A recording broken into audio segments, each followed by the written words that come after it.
Good day. So once again, I am your online learning coordinator for this subject, social issues and professional practice. So for today, we will discuss our topic for week 7, which is security in the cyberspace.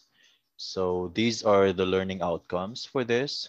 So by the end of this module, a student or you should be able to define security and the different types of exploits, understand the categories of cybersecurity and the concepts under each category.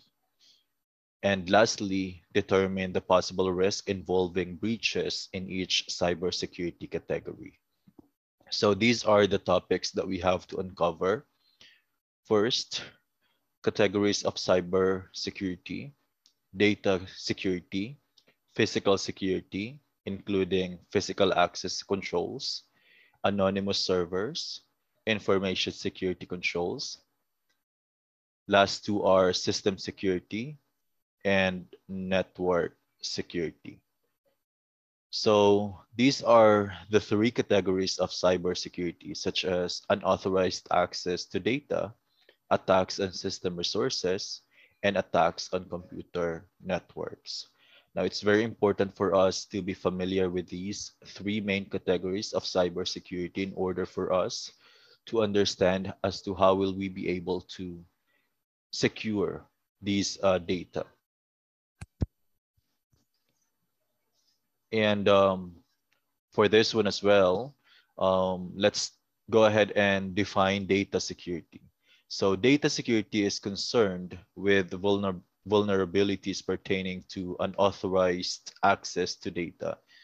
So when we say unauthorized access to data, it can be through the form of hacking or through the form of entering into a computer network, something like that. It involves these three elements such as confidentiality, integrity, and availability. Availability has two types of security, such as physical security and information security. So of course, we have to retain these data, or we have to retain the confidentiality of these data that we will be saving, say for example, in the database of these systems that we will be developing or that have already been developed, and of course retain the integrity of the system as well that we are using, the automated computerized system. And whenever the data is needed, then it should be, or these data should be available and should be visible to these users of the computerized automated system that have already been developed. All right. So physical security can be guaranteed if the following four mechanisms are in place, such as first, deterrence to try to defend systems against intruders who may try to gain access, like what I've mentioned earlier. These intruders may get into the system or may get access to these data or gain access to these data by means of doing some hacking acts, which is of course illegal when we talk about the laws and when we talk about cyber ethics as well. Second is prevention used in mechanisms that work by trying to stop intruders from gaining access. So basically we'll be putting these prevention or preventive mechanisms in order for these intruders being stopped from gaining access to those data that we should be securing in the first place. So whenever they try to enter the system and gain access to those data, we should be able to stop them from doing those. So we can use different software, something like that, or we can use like firewalls in order for us to stop them or prevent them from gaining access to these data. And third is detection should be the third line of defense. It assumes the intruder has succeeded or is in the process of gaining access to the system. So it tries to see that intruder who has gained or who is trying to gain access. So basically, when we talk about detection, if these intruders are detected, then there should be some actions that should be made by, say, for example, by these softwares that we will be placing into these systems that we will be developing or that have already been developed. And of course, if those intruders have already been detected, then there should be a corresponding response. So response is an after effect mechanism that tries to respond to the failure of the first three mechanisms. It works by trying to stop and or prevent damage or access to a facility. So if we were not able to, stop those intruders to get into the system, and if they are or if they have already gained access to these data, then there should be a corresponding response to that. Let's say, for example, if you have developed a software that will shut down, say, the database or the server that we are using, then that's something that we can also do in response to that intrusions that is currently happening, say, for example. And to ensure physical security, a regime of access controls must be put in place, such as physical security barriers.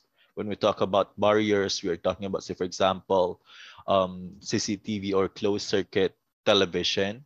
And there are some other things that we can put in place as our physical security barriers.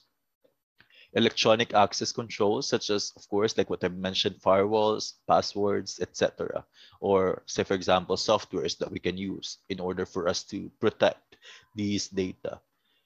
And there are two types of anonymity servers. We have already discussed this previously. So first is full anonymity servers. Identifying information is not forwarded in packet headers. We also have pseudonymous servers. It puts pseudonym in forwarded packet headers. So this way, we will also be able to protect data by means of not allowing these intruders to identify the servers that we are using. So we can again use full anonymity or pseudonymous or pseudonymity for those servers that we are using. And in that way, they will not be able to identify which servers they will be or they will attack by means of having these precautionary measures.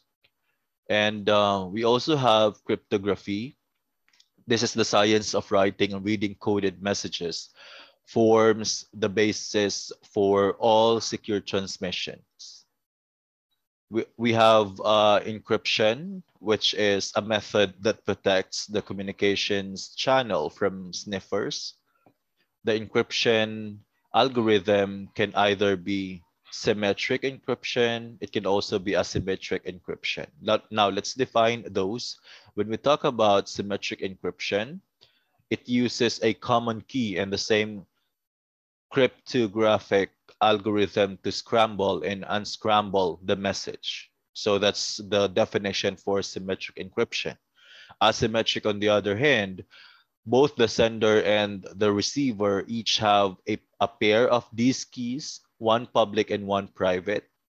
And if one of the keys will not be used, then the message will not be, say, for example, the message, if there's one message that needs to be revealed, then it will not be shown without one of those keys being activated.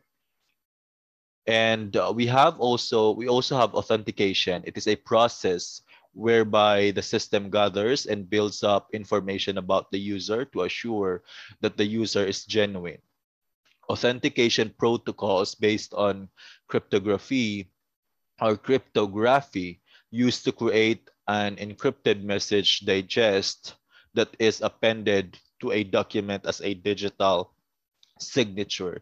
So basically, when we talk about security controls, one of the things that we are also or we are capable of doing is adding this feature, authenticating the, let's say, for example, the process, or authenticating the person who's trying to access or gain access to the data, authenticating, for example, the server that is trying to connect to our server or to the server that we are using, for example.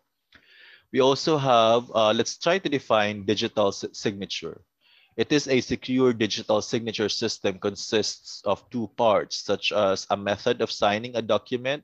Second is authentication that the signature was actually generated by whoever it represents. So that's the definition of it. Non-repudiation. Once submitted, a digital signatures can never be disowned by the signer of a document claiming the signature was forged. So that's why we have to be very careful in making sure that a digital signature is, something that is really being protected or cannot be duplicated or cannot be copied by anybody else. Because that's again, you cannot say that the signature was forged or you cannot claim that because in the first place, you should make sure that it's protected and it's secured. So these are the types of exploits. We are already familiar with the computer viruses, worm, Trojan horse, botnet, distributed denial of service attack or DDoS, rootkit, email spam, phishing, and spear phishing. So these are the types of exploits in the cybersecurity or when we talk about cybersecurity. All right. We also have the network security. It is concerned with securing computer networks against various kinds of attacks. These attacks have ranged from programs launched by individuals with malicious intentions to individuals who claimed their intentions were benign. So when we talk about network security, as we all know that there are computers that are being connected to one another and then computers being connected to servers, some sort of connections will be made and we have to make sure that the computer networks that we will be designing will be secured and will not be accessed by any intruder, for example, or any hacker. Okay, so basically, guys, that's the end of the discussion for this module. I hope that you will be able to get some sort of information regarding cybersecurity, and I'm looking forward to see each and every one of you again in the next module that we will discuss. Thank you for listening and keep safe always.